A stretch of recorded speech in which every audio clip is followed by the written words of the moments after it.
Thank you very much. Good evening, my fellow Americans. I appreciate so very much the opportunity to speak with you tonight. Mr. Speaker, Lieutenant Governor, friends, distinguished guests, our country has been through a long and trying period, with the outcome of the presidential election not finalized for longer than any of us could ever imagine. Vice President Gore and I put our hearts and hopes into our campaigns. We both gave it our all. We shared similar emotions, so I understand how difficult this moment must be for Vice President Gore and his family. He has a distinguished record of service to our country as a congressman, a senator, and a vice president. This evening I received a gracious call from the Vice President.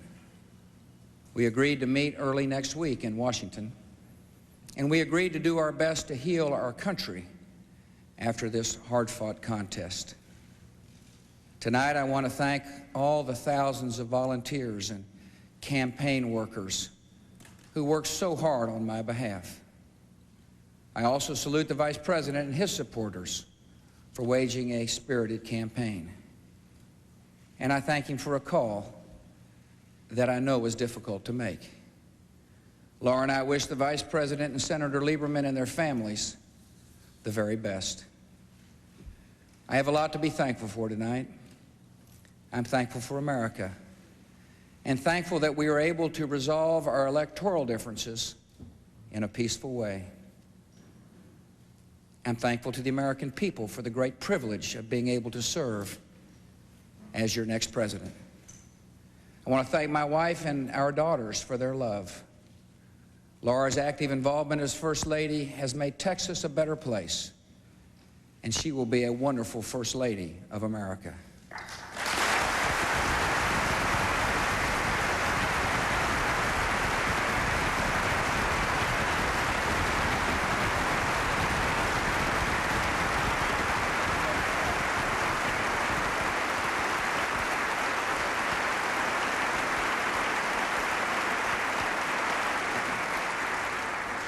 I am proud to have Dick Cheney by my side, and America will be proud to have him as our next Vice President.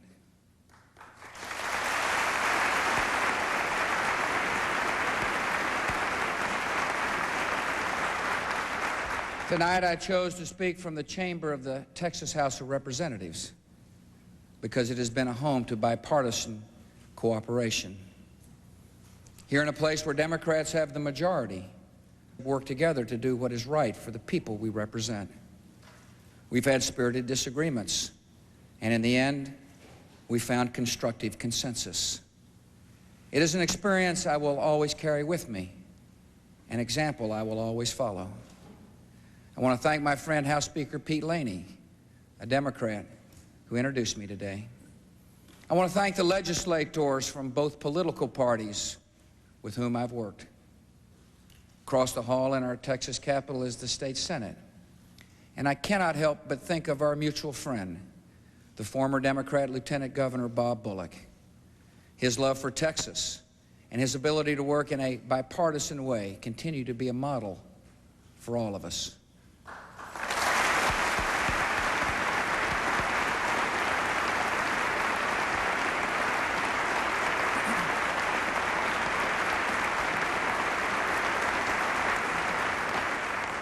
The spirit of cooperation I have seen in this hall is what is needed in Washington, D.C. It is the challenge of our moment. After a difficult election, we must put politics behind us and work together to make the promise of America available for every one of our citizens. I'm optimistic that we can change the tone in Washington, D.C. I believe things happen for a reason. And I hope the long wait of the last 5 weeks will heighten a desire to move beyond the bitterness and partisanship of the recent past. Our nation must rise above a house divided. Americans share hopes and goals and values far more important than any political disagreements. Republicans want the best for our nation, and so do Democrats. Our votes may differ, but not our hopes. I know America wants reconciliation and unity. I know Americans want progress, and we must seize this moment and deliver. Together, guided by a spirit of common sense, common courtesy, and common goals, we can unite and inspire the American citizens. Together, we will work to make all our public schools excellent, teaching every student of every background and every accent so that no child is left behind. Together, we will save Social Security and renew its promise of a secure retirement for generations to come. Together, we will strengthen Medicare and offer prescription drug coverage to all of our seniors. Together, we will give Americans the broad, fair, and fiscally responsible tax relief they deserve. Together, we will have a bipartisan foreign policy, true to our values and true to our friends. And we will have a military equal to every challenge and superior to every adversary. Together, we will address some of society's deepest problems, one person at a time, by encouraging and empowering the good hearts and good works of the American people. This is the essence of compassionate conservatism, and it will be a foundation of my administration. These priorities are not merely Republican concerns or Democratic concerns. They are American responsibilities. During the fall campaign, we differed about the details of these proposals, but there was remarkable consensus about the important issues before us: excellent schools, retirement and health security, tax relief, a strong military, a more civil society. We have discussed our differences. Now it is time to find common ground and build consensus to make America a beacon of opportunity in the 21st century. I'm optimistic this can happen. Our future demands it, and our history proves it. 200 years ago, in the election of 1800, America faced another close presidential election. A tie in the Electoral College put the outcome into the hands of Congress. After 6 days of voting and 36 ballots, the House of Representatives elected Thomas Jefferson, the third president of the United States. That election brought the first transfer of power from one party to another in our new democracy. Shortly after the election, Jefferson, in a letter titled Reconciliation and Reform, wrote this: "The steady character of our countrymen is a rock to which we may safely moor, unequivocal in principle, reasonable in manner. We should be able to hope to do a great deal of good to the cause of freedom and harmony." 200 years have only strengthened the steady character of America. And so, as we begin the work of healing our nation, tonight I call upon that character: respect for each other, respect for our differences, generosity of spirit, and a willingness to work hard and work together to solve any problem. I have something else to ask you, to ask every American. I ask for you to pray for this great nation. I ask for your prayers for leaders from both parties.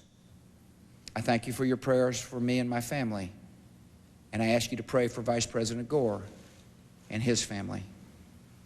I have faith that with God's help, we as a nation will move forward together as one nation, indivisible. And together we will create an America that is open, so every citizen has access to the American dream. An America that is educated, so every child has the keys to realize that dream. And an America that is united in our diversity and our shared American values that are larger than race or party. I was not elected to serve one party, but to serve one nation. The President of the United States is the President of every single American, of every race and every background. Whether you voted for me or not, I will do my best to serve your interests, and I will work to earn your respect. I will be guided by President Jefferson's sense of purpose, to stand for principle, to be reasonable in manner, and above all, to do great good for the cause of freedom and harmony. The presidency is more than an honor. It is more than an office. It is a charge to keep, and I will give it my all. Thank you very much, and God bless America.